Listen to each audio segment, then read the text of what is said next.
사랑은 어디로 갔는지 모르겠습니다. 그때 느꼈던 그 떨리는 감정과 그 매력들은 왜 더 이상 느껴지지가 않는 걸까요? 우리의 사랑이 식은 걸까요, 여러분? 내가 사랑받을 사람이 되는 것이 중요하다. 그러한 무지가 하나 있습니다. 나는 사랑할 줄 안다는 교만입니다. 내가 사랑을 배워야 한다는 것, 지식과 총명 가운데 내 사랑을 키워야 한다는 그런 절실함을 내가 느끼지 못하니까요, 우리의 사랑이 주먹구구가 됩니다. 사랑은 우리 인간의 내면에 장착되어 있는 어떤 그런 감정이 아니에요. 그런 능력이 아니에요. 이 아가페 사랑은 하나님이 보여주신 사랑입니다. 죄인 되었을 때, 흉측했을 때, 지옥과 마땅했을 때, 그때 사랑하신 사랑이, 그것이 아가페 사랑이라는 것입니다. 하나님의 사랑은 이렇게 우리에게 자유를 주시면서 우리에게 은혜로 인도하시는 그것이 하나님의 사랑이니, 사랑을 배우려고 할 때 성경이 우리의 길잡이가 됩니다. 하나님, 이 상황 가운데서 내가 어떻게 하는 것이 사랑입니까? 그게 바로 뭐예요? 통찰력이고, 그게 아이스테시스, 그게 바로 총명입니다. 오늘 우리가 이걸 봐야 되는 것입니다. 이걸 깨달으면 내 사랑이 왜 실패하는지, 왜 우리의 사랑은 부족한지 그 답을 알 수가 있는 것이죠.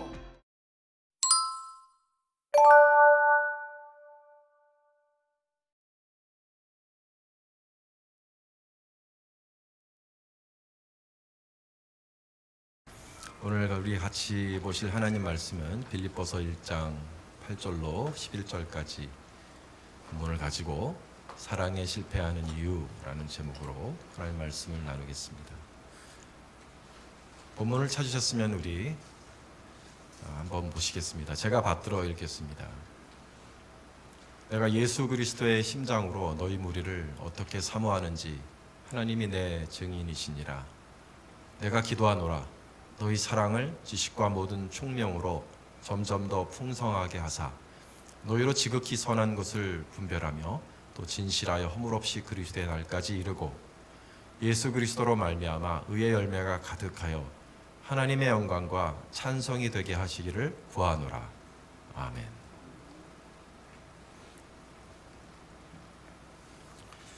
사랑은 우리의 마음을 채웁니다. 사랑만큼 좋은 것이 없습니다. 사랑할 때 행복하고 사랑받을 때 행복합니다. 사랑이 넘치는 것만큼 그렇게 행복한 사람 없어요. 사랑 많은 삶을 살면 참 좋습니다. 그런데 왜 우리는 그렇게 사랑이 넘치는 삶을 살지 못할까요? 내가 사랑으로 대한다고 하는데 나를 사랑해주지 않는다고 비난합니다. 사랑한다고 우리가 자녀를 사랑하는데 간섭하지 말라고 자녀가 거리를 둡니다. 사랑한다고 남편을 사랑하는데 남자의 권위를 무시한다고, 여자가 남자 머리 꼭대기에 올라오려고 그런다고. 도무지 내 사랑은 먹히지를 않는다는 그런 느낌을 받을 때가 많습니다. 사랑하고 싶은데 근데 사랑을 안 받아주는 것 같아요. 내 사랑은 참 많이 실패하는 것 같습니다. 이 사람과 내가 사랑해서, 분명히 사랑해서 부부가 되었는데, 이 세상에 이 수십억의 인구 중에 정말 이 한 사람 특별하게 사랑해서 부부가 되었는데 그 사랑은 어디로 갔는지 모르겠습니다. 그때 느꼈던 그 떨리는 감정과 그 매력들은 왜 더 이상 느껴지지가 않는 걸까요? 우리의 사랑이 식은 걸까요, 여러분? 왜 그럴까요? 왜 내 사랑은 잘 안 되고 내 사랑은 식어가고 이렇게 사랑 속에 산다는 느낌을 받기가 왜 이렇게 힘들까요? 어떻게 사는 것이 진짜 사랑일까? 내가 만나는 사람들, 내가 처한 상황 속에서 사랑으로 사는 것이 도대체 뭘까? 그러한 질문을 가지신 분들에게 오늘 이 설교가 조금이나마 도움이 될 수 있기를 바랍니다. 오늘 사도 바울은 자신이 참으로 사랑하는 어떻게 보면 가장 사랑했던 교회였지요.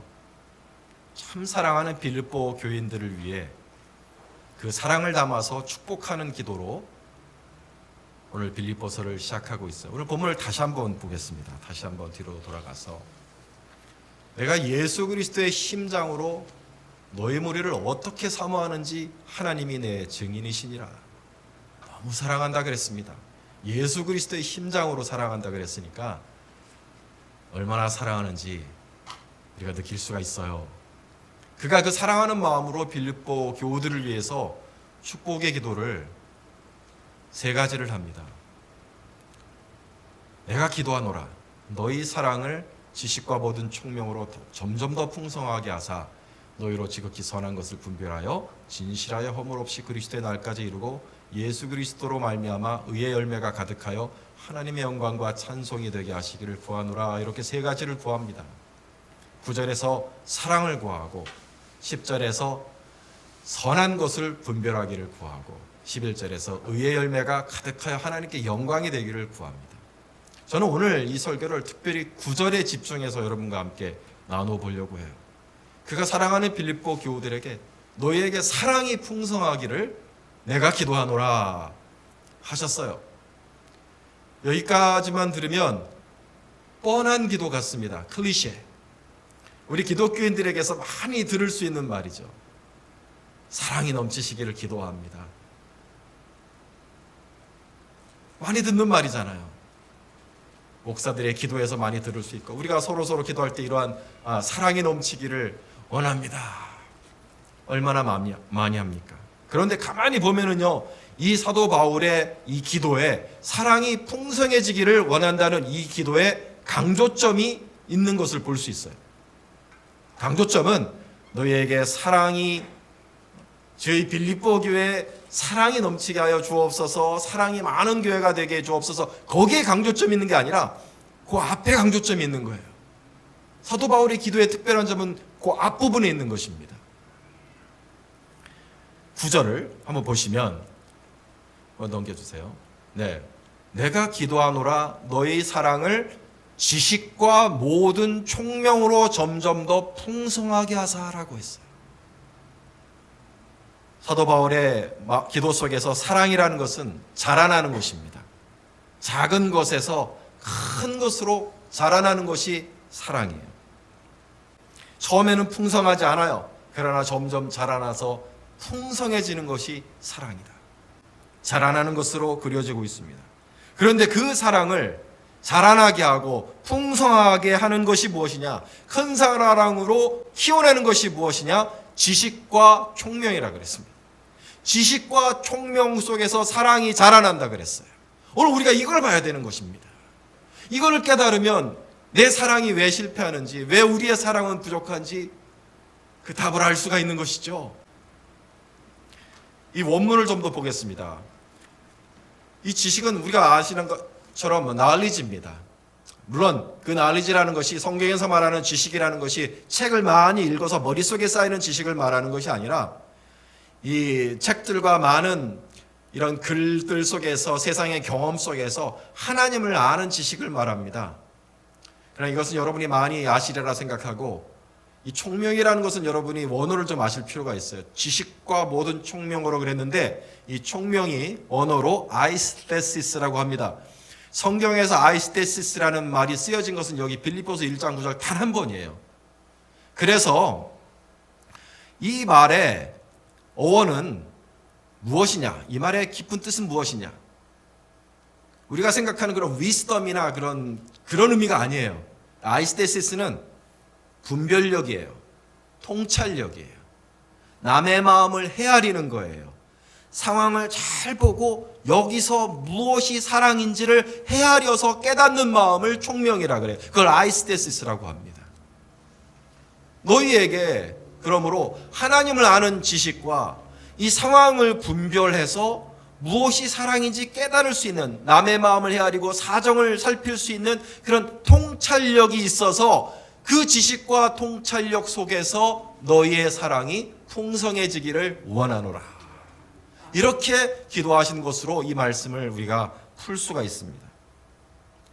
오늘 이 말씀이 여러분 지금 반응도 별로 시시합니다. 지식과 총명 가운데 사랑이 자라나기를 원합니다. 그랬더니 아멘 그러시는.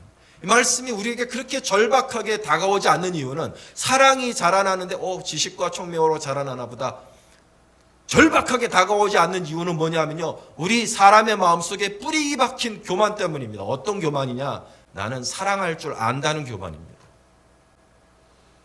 인간 속에 뿌리 박힌 확신이 하나 있는데 뭐냐? 사랑은 배울 필요가 없어요. 나는 원래 사랑할 줄 알아요. 상대가 내 사랑을 안 받는 거지 나는 사랑할 줄 알아요. 누가 가르쳐 주는 게 아니야. 사랑은 그냥 내가 하는 거지 내가 배우는 것도 아니고 누가 가르쳐 주는 것도. 그런 생각이 뿌리 깊게 박혀 있어요. 그래서 오늘 내 사랑이 지식과 총명 가운데 자라나야 하는 문제라는 것에 대해서 그렇게 우리가 간절하지 않을 수도 있을 것 같아요. 그냥 하면 되는 게 사랑이지 뭘 배우고 뭘 통찰력이 필요하고. 여러분 혹시 그런 마음이 있으십니까?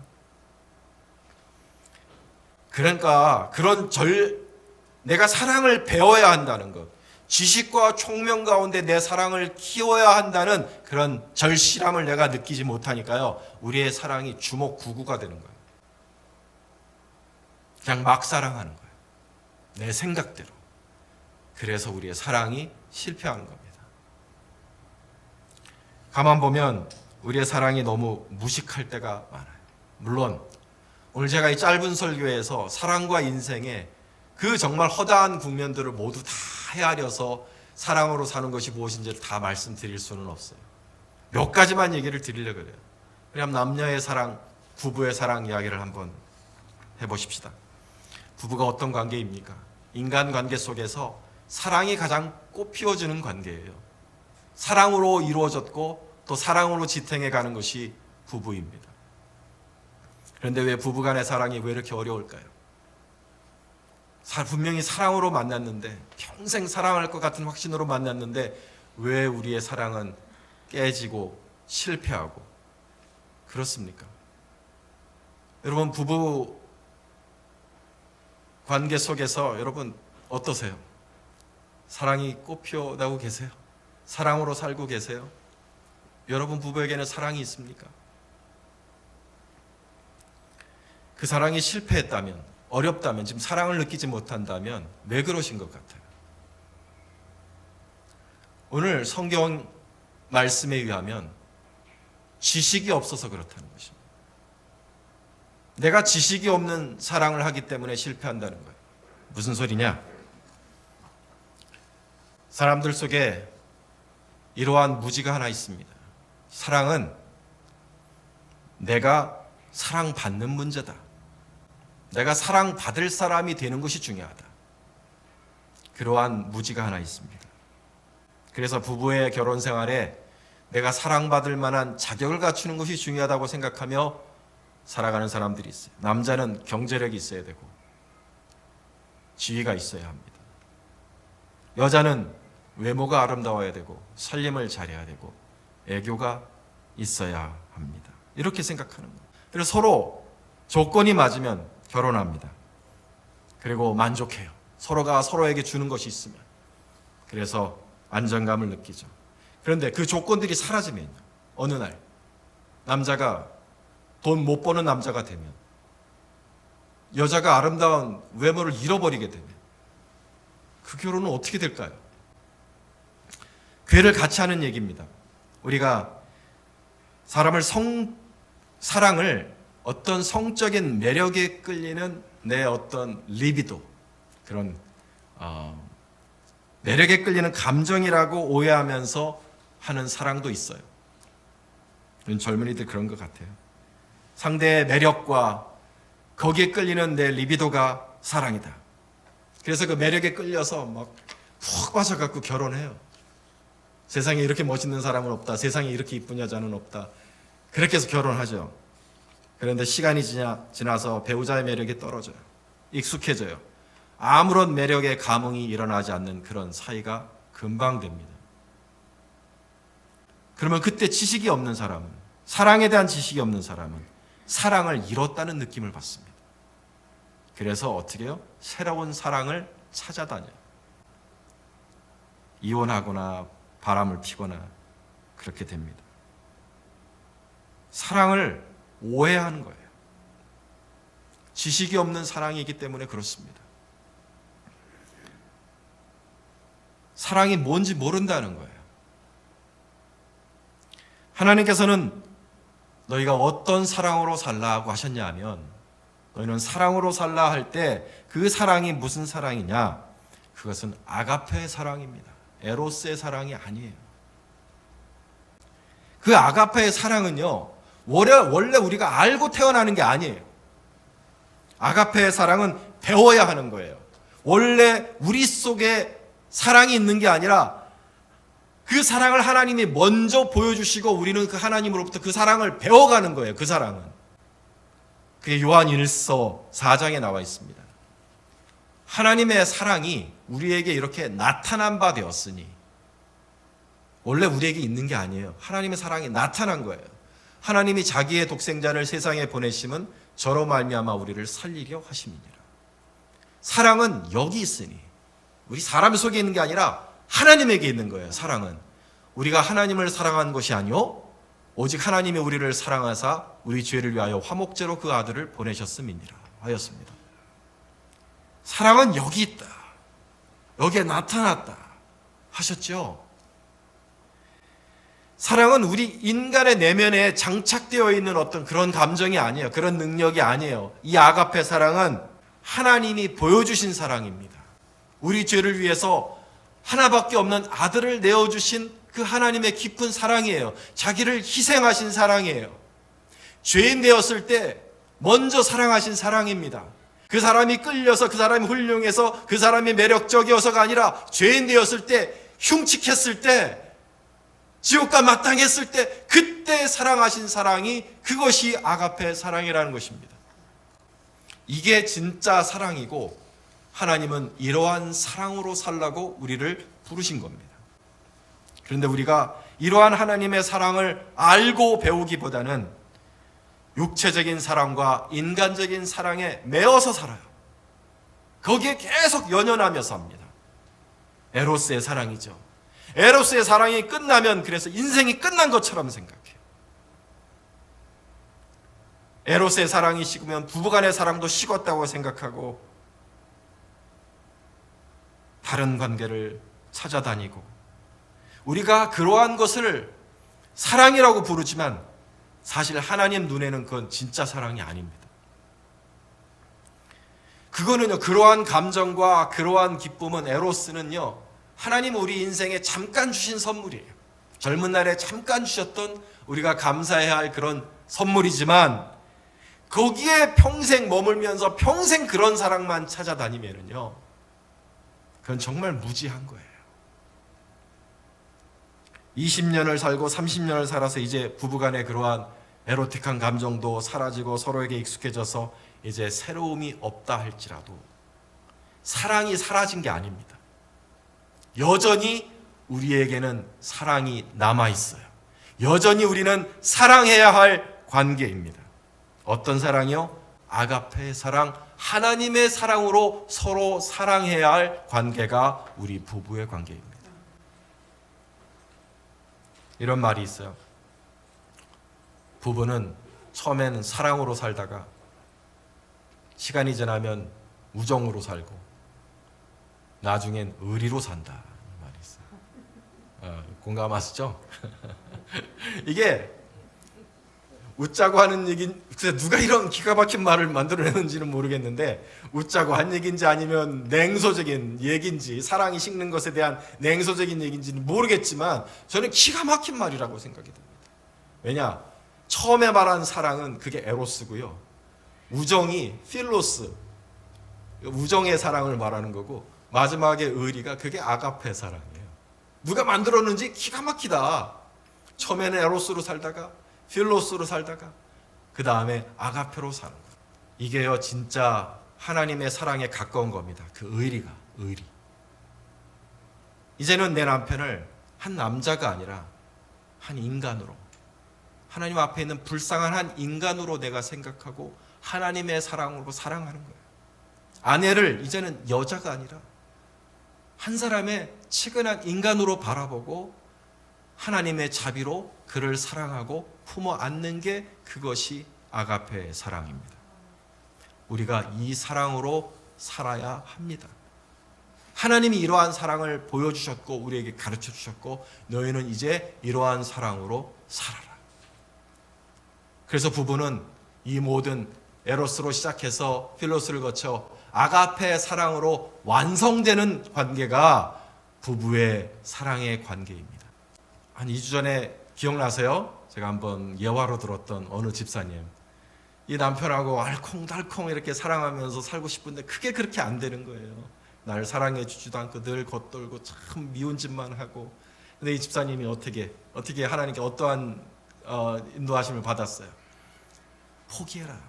네가 사랑받고 싶고 좀 알콩달콩 그렇게 사랑하며 살아가는 그러한 너의 그 이삭을 나에게 바쳐라. 내가 너를 채우리라. 너는 그저 사랑해줘라. 그 사랑이 아가페 사랑이죠.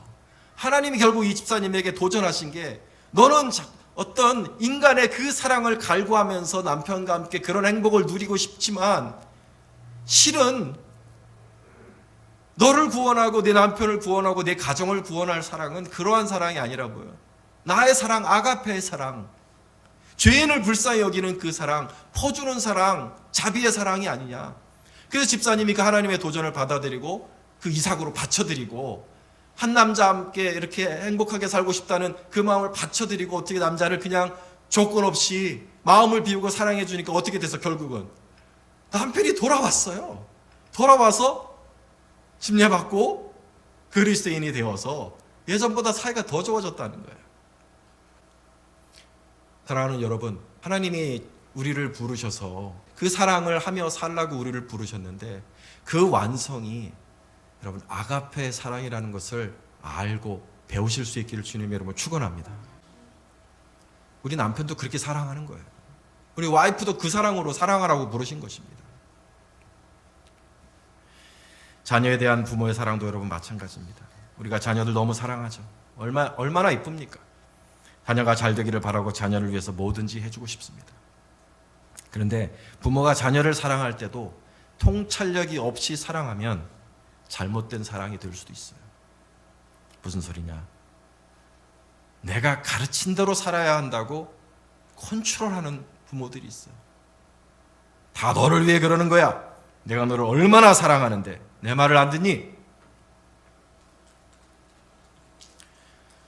맞아요. 자식 망치려고 하는 부모는 없습니다. 다 자식을 사랑하고 잘 되기를 위하는 마음으로 행하는 거예요. 다 잘 되게 하고 성공해서 잘 살게 하려고 간섭하고 야단치고 하는 거죠. 그런데요, 너무 억압하면은요, 그거는 아에스테시스, 통찰력이 없는 사랑이에요. 헤아릴 줄 모르는 거예요. 자녀의 마음을 헤아리지 못하는 사랑이 되는 거죠. 자녀가 스스로 생각하고 결정할 자유를 억압하는 겁니다. 자녀는 그것을 사랑이라고 생각지 않아요. 억압이라고 생각하고 지금은 착하니까 다 받아들이고 있지만 자꾸 부모에게서 떠날 마음을 가지고 나중에 더 벌어질 수도 있어요. 자녀가 스스로 선택하게 해줘야 합니다. 부모는 가만히 지켜보다가 옆에서 도와달라고 할 때 도와주는 조력자로 머물러 있어야 돼요. 결코 지배자가 되면 안 됩니다. 저희 딸도 보면서 부모의 마음은 다 똑같죠. 공부 열심히 해서 좋은 대학 가서 잘 살기를 바라는 마음 다 똑같지 않습니까? 그런데 내 뜻대로 안 되는 거예요. 우리 딸이 집에 오면 가방 탁 챙겨주고 하루 종일 친구들이랑 놀다가 7시나 돼야 들어와요. 그걸 초등학교 2학년 때부터 고등학교 3학년 때까지 그렇게 살아요. 집에 있는 거를 싫어하고 친구들이랑 노는 것만 그렇게 좋아하고 공부를 안 해요. 야, 그래서 언제 물어봤죠. 공부 안 하냐? 그랬더니 자기는 노는 게 좋대요. 자기는 소셜 라이프가 삶에서 제일 중요하니까 나는 공부 안 하고 재밌고 행복하게 살 거라고. 정말 그렇게 놀 수가 없어요. 밤낮 놀아요. 그래, 네 인생 네 인생이니까 알아서 살아라. 10학년 때 필리핀 빈민가에 2주간 보냈습니다. LA를 보내달라 그러길래 야, 너 필리핀 갔다 오면 내가 buy one get one free로 LA 2주에다가 필리핀 2주 더해서 그럼 내가 보내줄게. 얘가 혹한 거예요. 그래서 LA 2주 놀러 갈 생각에 필리핀 2주를 얘가 받아들였어요. 근데 그 필리핀에서 그 빈민가, 그러니까 정말 끔찍한 빈민가, 먹을 물이 없어서 이렇게 또랑물을 퍼먹는, 뭐 전기를 상상할 수도 없고요, 상수도가 없어서 또랑물을 퍼먹는 그런 빈민가에 보냈어요. 무슨 선교행을 보낸 것도 아니에요. 그냥 보냈어요. 거기서 예배드리고 거기서 있다 말아라. 그 아이들이 똥물 퍼먹고 그냥 진짜로 가진 거 없는 빈민가에 사는데 얘가 뭐 땀을 뭐 비 오듯이 흘리는 거죠. 뭐 샤워, 뭐 에어컨 생각할 수 없는 그곳인데 주일날 교회를 갔는데 그 가난한 사람들이, 찢어지게 가난한 사람들이 4시간 동안 예배를 드리더래요. 4시간 동안 정말로 마치 천국에 있는 것처럼 그렇게 행복하게 예배를 드리더라는, 그걸 보고 하고 이게 충격을 받은 거예요. 자기 평생에 진짜. 그래서 깨달은 건 내가 얼마나 how privileged I am, 내가 얼마나 특권을 받고 살고 있는지 첫째 깨달았고, 두 번째, 내 신앙이 참으로 볼품없는 신앙이구나. 이렇게 잘 살고 이렇게 많은 것을 누리며 살고 있는데 왜 내 신앙은 이렇게 초라할까? 도전을 받은 거예요.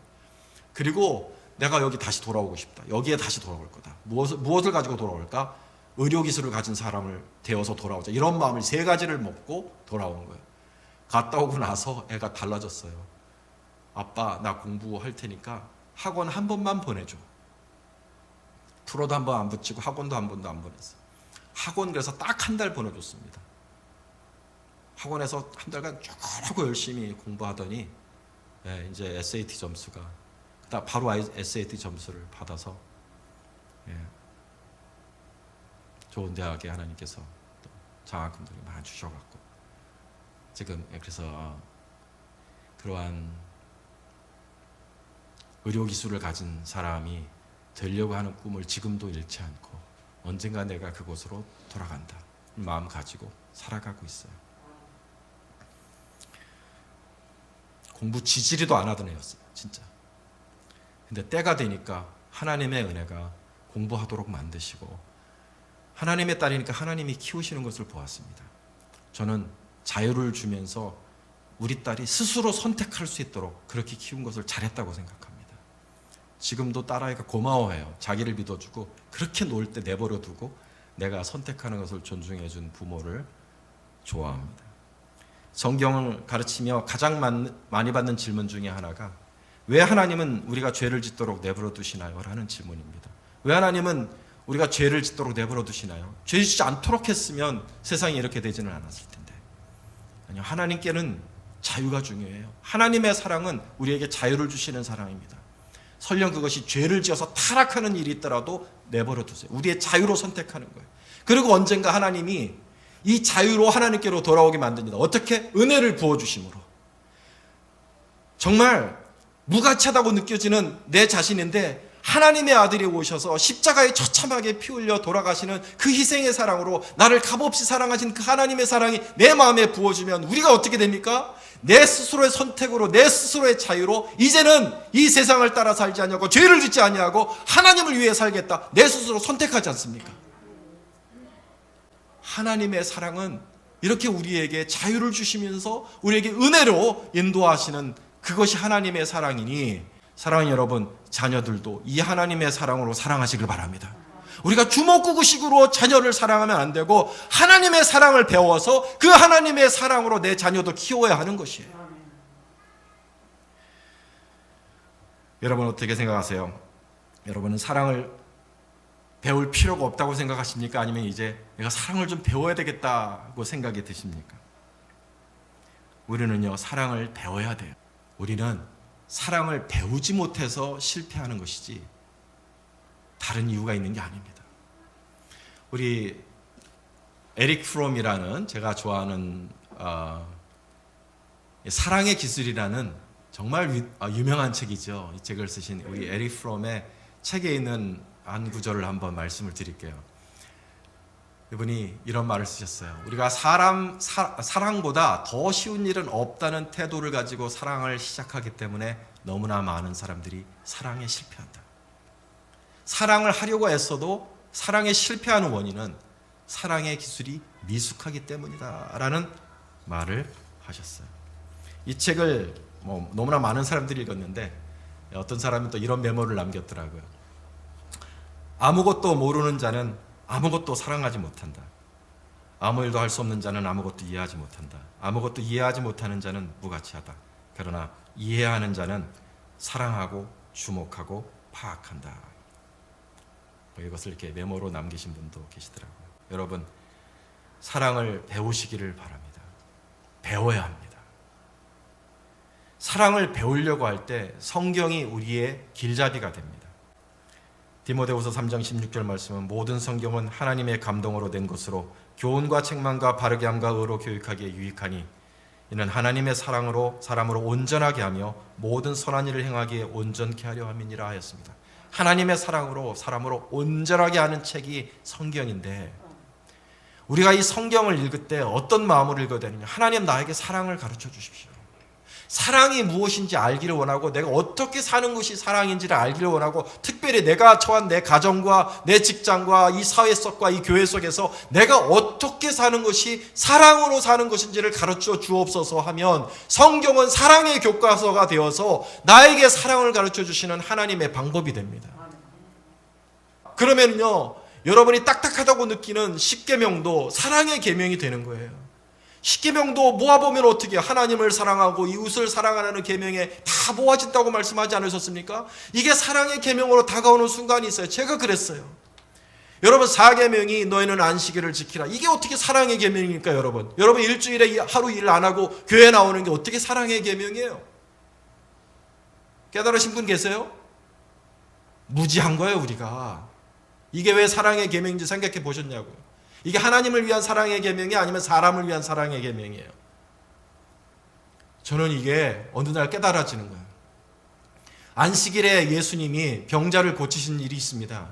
안식일에 병자가 나와서 예수님이 그래서 병자를 고쳐주셨어요. 18년 된 병자를 고쳐주셨어요. 안식일에 회당에서. 그러니까 바리새인들이 길길이 날뛰입니다. 아니 예수님 하루만 기다렸다가 다음날 고치지 왜 안식일날 병자를 고칩니까? 왜? 안식일은 그냥 일 안 하는 날 가만히 있는 날이거든요.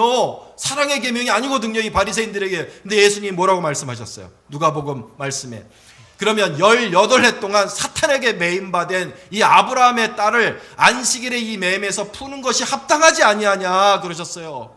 예수님 머릿속에서 안식일은 뭐냐? 사탄의 매인 아브라함의 딸을 풀어주는 날이 안식일이었던 것입니다. 사람을 사탄의 매임에서 풀어주는 날이 안식일이구나. 예수님은 그래서 안식일날 일하신 거예요. 사람을 풀어주기 위해서. 내가 깨달았습니다. 이게 그래서 사랑의 계명이구나. 우리가 안식일을 지키라는 이 계명을 해서 무엇을 발견합니까? 얘야 너도 그 누군가를 사탄의 매임에서 풀어주는 날로 이 하루를 헌신해라. 너의 섬김과 수고로 말미암아 누군가 사탄의 매임에서 풀어지는 그런 일이 있지 않겠느냐. 제가 이 도전을 받고 하나님 이러한 의미에서 주님이 지키셨던 안식일을 이제부터 내가 지키겠습니다. 열심히 내가 준비하겠습니다. 누군가 이 말씀을 듣고 내가 전하는 이 말씀을 듣고 사탄의 매임에서 풀려나는 일이 있는 누군가에게 안식이 주어지는 그런 날이 되기를 바라면서 하나님 나는 이 안식일 계명을 지키겠습니다. 그런 마음으로 이 계명을 바라보니까 이 계명이 나에게 뭐예요? 사랑의 계명이 되는 거예요. 매 주일이 그래서 우리는 사랑의 계명을 지키는 날이 될 수가 있는 것입니다. 이렇게 여러분 성경을 통해서 무엇이 사랑인지 배울 수 있는 저와 여러분 될 수 있기를 축원합니다. 물론 성경 만능주의를 제가 여러분에게 말씀드리는 건 아니에요. 무엇이 사랑인가 성경을 읽고 우리가 또 읽지만 분명히 애매한 부분이 있고 성경으로 명확하게 이게 모든 것이 딱딱 연역적으로 풀어지는 것은 아니에요. 닥친 상황 속에서 창조적으로 기도하면서 하나님 어떻게 하는 것이 내가 사랑으로 행하는 것입니까? 이렇게 기도해서 응답받아서 살아야 되는 그런 부분이 있어요. 그게 바로 뭐예요? 통찰력이고 그게 아이스테시스, 그게 바로 총명입니다. 하나님께 그러한 것을 구하며 사실 수 있는 저와 여러분 될 수 있기를 축원합니다. 하나님, 이 상황 가운데서 내가 어떻게 하는 것이 사랑입니까? 내가 오늘 아침에 또 기도했어요. 이 설교를 준비하고 나니까 제 마음에 그런 마음이 들어요. 하나님, 사랑으로 목회하는 목회자 되기를 원합니다. 내가 어떻게 우리 양떼들을 대하며 사랑하는 것이 그게 사랑입니까? 저에게 가르쳐 주시옵소서. 사실 성경에서 이렇게 하는 것이 목사의 사랑이다라고 딱 말해준 건 아니에요. 그러나 내가 이렇게 기도하고 성경 보고 기도하고 사랑과 지식과 총명을 구하는 기도가 내 삶 속에 있으면 하나님은 분명히 사랑을 가르쳐 주시는 사랑의 하나님이십니다. 하나님은 사랑의 주인이세요. 그래서 우리가 사랑으로 살기를 원하시고 우리가 살아가는 한순간 한순간을 통해서 우리가 사랑으로 살다가 하나님께로 돌아오는 것을 원하시는 줄로 믿으시기 바랍니다. 피에르 신부님이란 분이 계세요. 이제 빈민 공동체에서 사람을 섬기시던 그런 테레사 수녀와 비슷한 그런 분인데, 이분이 자신의 삶을 정리하시면서 단순한 기쁨이라는 책을 하나 쓰셨어요. 이분이 이 책에서 이런 말을 쓰신 적이 있어요. 사람들이 내게 왜 우리는 이 땅에 태어나는 걸까요? 라고 묻는 사람들이 있는데 저는 이렇게 대답합니다. 사랑하는 법을 배우기 위해 태어나지요. 삶이란 사랑하는 법을 배우기 위해 주어진 얼마간의 자유시간이다 라는 말을 쓰셨는데 마음에 그냥 뭉클하게 다가오는 거예요. 지난 요 몇 주 일도 많고 인생이 너무 이제 단조롭고 무의미하게 느껴지는 거예요. 일하고 집에 와서 쉬다가 또 일하고 집에 와서 쉬다가 쳇바퀴 도는 듯한 이런 삶. 하나님, 인생의 의미가 뭘까요? 뭐 그런 얘기를 하는데 이 책을 딱 읽으면서 웅이야, 사랑을 배우다 봐라. 네가 만나는 사람들, 네가 처한 상황 속에서 사랑이 무엇인지를 나한테 묻고 내가 너에게 그걸 가르쳐 줄게. 그걸 배우고 조금씩 실천하다가 와라. 왠지 하나님이 저에게 그렇게 말씀하시는 것처럼 느껴졌습니다. 사랑하는 여러분, 여러분이 어떤 상황 속에서 누구와 살고 있고 누구를 만나고 있고 어떠한 모습으로 살고 있던 간에 그 속에서 내가 사랑으로 살 수 있다고 자만하지는 마시고요. 하나님, 내게 사랑을 가르쳐 주시옵소서. 지식과 총명을 나에게 주셔서 내가 어떻게 사는 것이, 어떻게 이 사람들을 사랑하는 것이 하나님 보시기에 참된 사랑인지를 내게 가르쳐 주옵소서. 우리가 진실하고 겸손한 마음으로 하나님께 기도하면 하나님이 반드시 가르쳐 주실 것입니다. 말씀이 팝업되게 하시든지 성령의 인도하심을 주시든지 사랑의 하나님의 인도하심을 따라 점점 더 풍성한 사랑으로 이 일생을 살아갈 수 있는 저 여러분들 수 있기를 주님의 이름으로 축원합니다. 기도하겠습니다.